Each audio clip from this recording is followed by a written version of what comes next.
কেন্দ্রীয় গ্রামোন্নয়ন মন্ত্রী গোপীনাথ মুন্ডের গাড়ি দুর্ঘটনায় মৃত্যুর 6 মাস পর অভিযুক্ত ট্যাক্সি চালকের বিরুদ্ধে চার্জশিট জমা দিল সিবিআই। অভিযুক্ত ট্যাক্সি চালক গুরবিন্দর সিং এর বিরুদ্ধে বেপরোয়া গাড়ি চালানোর অভিযোগ আনা হয়েছে। কেন্দ্রীয় গোয়েন্দা সংস্থাটি ওই ট্যাক্সি চালকের বিরুদ্ধে ভারতীয় দণ্ডবিধির 297 এবং 304 ধারায় মামলা দায়ের করেছে।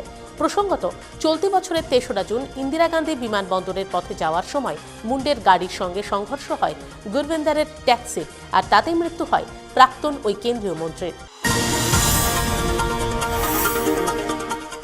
সাহারা প্রধান সুব্রত রায়ের জামিনের জন্য জমি বিক্রি শুরু করল সাহারা। গুরগাঁওয়ের কাছে সাহারার একটি বড় জমি 1211 কোটি টাকায় কিনল M3M। সাহারা সুপ্রিমোকে ছাড়ানোর জন্য 10,000 কোটি টাকা প্রয়োজন, তাই মুম্বাইয়ের ভাসাই এবং রাজস্থানের যোধপুরে থাকা আরও বেশ কিছু জমিও বিক্রি করবে সাহারা। শুধু জমি নয়, পাশাপাশি আরও কিছু ঘরোয়া সম্পত্তি বিক্রি করে 2,710 কোটি টাকা তোলার লক্ষ্য রয়েছে সাহারার।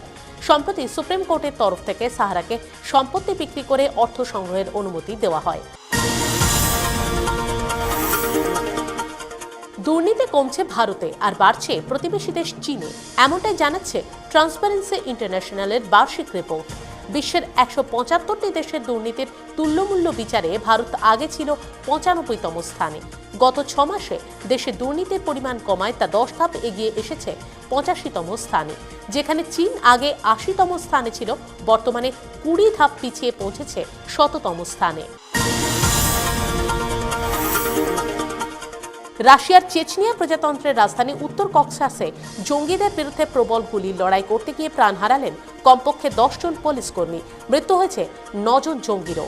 বৃহস্পতিবার মধ্যরাতে সশস্ত্র জঙ্গিদের দল 3টি গাড়িতে সওয়ার হয়ে আচমকাই হামলা চালায় রাশিয়ার গ্রোজনিতে। দখল করে একটি বহুতল।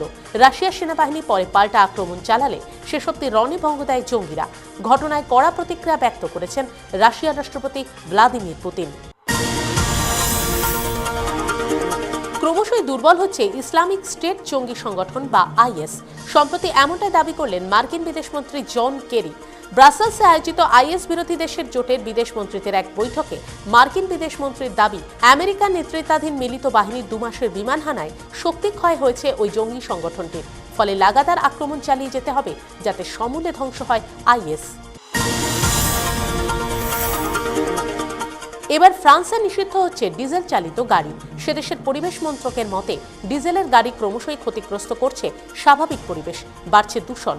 তাই 2015 থেকেই ফ্রান্সের সমস্ত ডিজেল গাড়ির বদলে চলবে বৈদ্যুতিন গাড়ি। এমনকি ডিজেলের বদলে বৈদ্যুতিন গাড়ি ব্যবহারকারী ব্যক্তিদের ফরাসি সরকারের পক্ষ থেকে দেওয়া হবে 10,000 ইউরো অর্থ সাহায্য।